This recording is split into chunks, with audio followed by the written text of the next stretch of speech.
Welcome to this episode of Washington in Focus. I'm your host, TJ Martinell. With me is Tim Clouser. And it seems like the city of Spokane does not like immigration enforcement at the federal level. Tim, what's going on? Yeah, I would say the Spokane City Council and the city administration. Yeah, that statement reflects their viewpoint for the entire city. I don't know if I could say as much, considering that it's a blue dot, but it's a relatively red area in the state. But this week, the Spokane City Council passed two measures aimed at restricting immigration enforcement in the Lilac City. The first of which would create what council member Paul Dillon calls quote unquote immigration enforcement free zones. And we saw something similar happen in Seattle a few weeks ago with the mayor there, Katie Wilson, announcing a similar initiative, which they're trying to codify with the city council there. But it essentially creates this patchwork of properties around the city where their ICE, CBP, and these other agencies aren't supposed to use it for civil immigration enforcement operations. So that could be staging vehicles, interviewing or detaining someone in that space, using the properties for cameras. Essentially, they're saying these immigration enforcement free zones are anything that is owned or operated by the city. Now, this could be a building, a parking lot, a vacant lot. It could be equipment that the city rents, so its own cameras. It's saying that the ICE can't be using these cameras for immigration purposes. And we're seeing a similar thing happen in Seattle. The mayor announced this initiative there. They're trying to codify it, but they're already putting up these signs around the city, and that's what Spokane's going to do too, to identify these areas. Is they're going to post these signs all around the city. It's up to, I think, the department heads to come up with a list of locations that would apply under the ordinance. But they're going to post these signs pretty much saying, hey, ICE, stay out. You can't be using this area for civil immigration enforcement operations. Well, and if ICE says, too bad, what are they going to do? Uh, I don't. I mean, I find they tried to.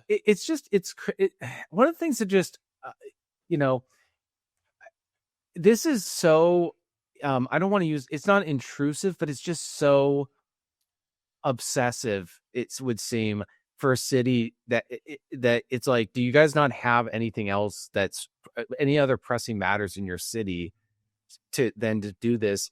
And one of the things I find so fascinating, it's both local and state governments where they want to basically say that the feds can't touch anything. Like, you literally can't get a piece of gum from them from the city or local government. But when it comes to federal funding, you better pony up the money, right? Yeah. With the bitter comes the sweet. Back in the day, really long time ago, the states and the local governments were pretty much able to do what they wanted, and the feds really didn't have as much authority as they do now.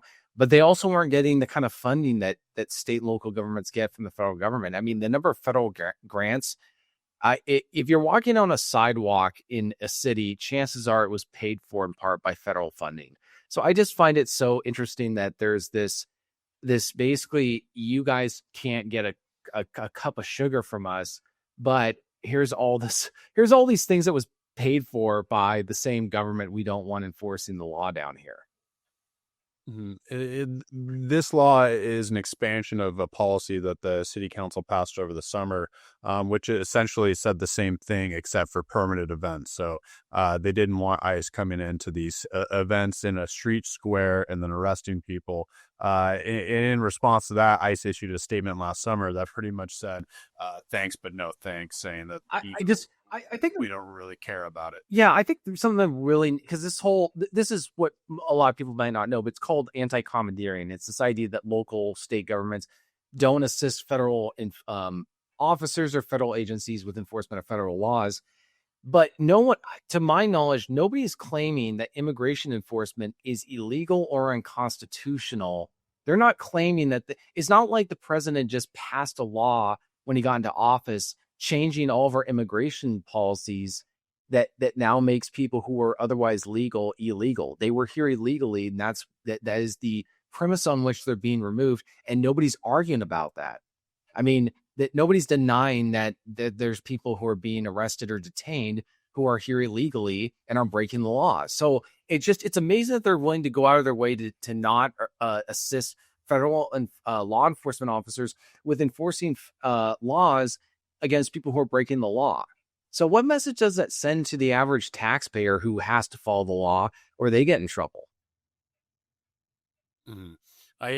Washington State already has what many call the state sanctuary law that keep Washington working at, which essentially prohibits local law enforcement from using their resources to assist federal immigration enforcement. So, Council Member Michael Cathcart, he pretty much said on the day is, what's the point of passing this law if that law is already in effect? I mean, this law doesn't do anything at the city level that we're not already supposed to be doing from the state law. So he argued that, these measures around ICE are more so theater that is played out in front of the city council rather than like a meaningful policy that will affect residents. Right. And I see the statement in your story where the Spokane Police Chief Kevin Hall said that, officers must respond if they see unconstitutional or excessive uses of force, but he warned pitting two armed agencies against each other could create a perilous path. Yeah, it was a perilous path. Yeah.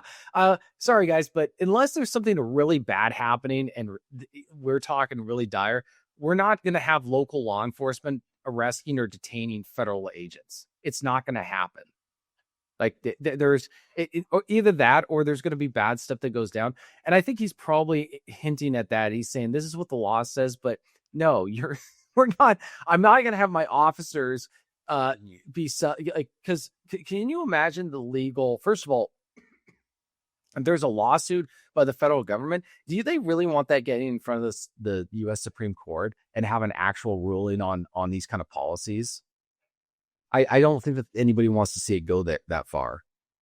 Yeah, and that was a concern of Cathcart, the one conservative on the Spokane City Council. He was concerned last summer and the last few months that, by passing these measures, making statements outright against ICE and immigration enforcement, that it would cast a spotlight on the city and, invite lawsuits, invite the potential pulling of federal funding.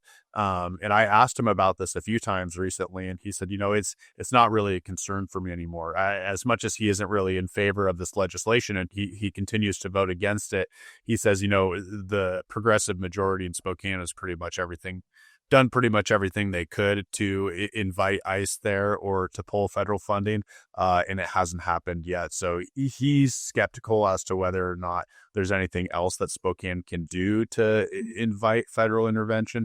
Not that he wants that in any way, but I don't think it's so much of a crutch in his argument as it was in the past. It's with the bit, like I said, with the bitter comes the sweet. But anyways, yeah, this is going to be an interesting situation to keep an eye on. So we appreciate your coverage, Tim. Listeners can keep up with this and others at thecentersquare.com. I'm your host, TJ Martinell. Thanks for listening to this episode of Washington in Focus.